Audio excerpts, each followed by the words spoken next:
ത്രിയേക ദൈവത്തിന് സ്തുതി. യേശുവിൽ സ്നേഹവന്ദനം.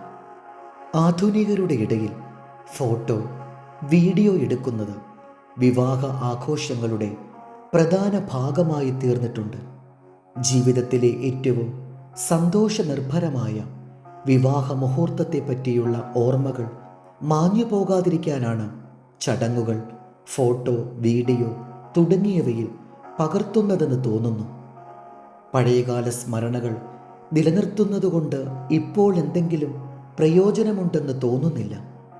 ഇന്നലെയുടെ ഇരുട്ടറ മുറിക്കുള്ളിൽ നാളെയുടെ വാതിൽ കണ്ടെത്തുവാൻ തപ്പി നടക്കുന്നവരാണ് നമ്മിൽ അധികം ആളുകളും. ഈ ദിവസത്തെ സന്തോഷമാക്കി തീർക്കുന്നവർക്ക് പ്രകാശപൂരിതമായ നാളെയുടെ വാതിൽ തുറന്നു കിട്ടുകയുള്ളൂ.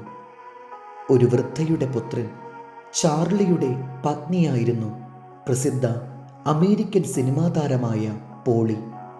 അവർ താമസിച്ചിരുന്ന പഴയ വീട്ടിൽ നിന്ന് പുതിയ വീട്ടിലേക്ക് മാറിയപ്പോൾ പഴയ ഫോട്ടോകളും നിരവധി കൗതുക വസ്തുക്കളും സ്വീകരണ മുറിയിൽ വെക്കണമെന്ന് ചാർലി ആവശ്യപ്പെട്ടു. എന്നാൽ തൻ്റെ പഴയ സിനിമാ ജീവിതത്തെ അനുസ്മരിക്കുന്ന ആ ഫോട്ടോകളും കൗതുക വസ്തുക്കളും തട്ടിൻ പുറത്തെങ്ങാനും സൂക്ഷിച്ചാൽ മതിയെന്ന് പോളി പറഞ്ഞു. അവർ അപ്രകാരം പറഞ്ഞത് തൻ്റെ ഭർത്തൃമാതാവ് ഒരിക്കൽ പറഞ്ഞ വാക്കുകൾ തൻ്റെ ജീവിതത്തിൽ സ്വാധീനിച്ചതുകൊണ്ടായിരുന്നു. ചാർലി ഒരിക്കൽ അമ്മയോട് ചോദിച്ചു, അമ്മയുടെ ജീവിതത്തിലെ ഏറ്റവും സന്തോഷം നിറഞ്ഞ അവസരം എപ്പോഴായിരുന്നു? ഈ നിമിഷം തന്നെ എന്നായിരുന്നു മറുപടി. എന്നാൽ അമ്മയുടെ കല്യാണ ദിവസത്തെക്കുറിച്ച് എന്തു പറയുന്നു? ഇന്നെന്ന പോലെ ആ ദിവസവും എനിക്ക് സന്തോഷപ്രദമായിരുന്നു. എന്നാൽ നാം ജീവിക്കുന്ന ഈ നിമിഷമാണ് എന്നെ സംബന്ധിച്ചിടത്തോളം ഏറ്റവും പ്രാധാന്യമർഹിക്കുന്നത്. നാം ജീവിക്കേണ്ടത് വർത്തമാന കാലത്തിലാണ്, ഭൂതകാലത്തിലോ ഭാവി കാലത്തിലോ അല്ല. നമുക്ക് ജീവിക്കാൻ ഈ ദിവസമാണ്, ഈ നിമിഷമാണ് ദൈവം നൽകിയിരിക്കുന്നത്.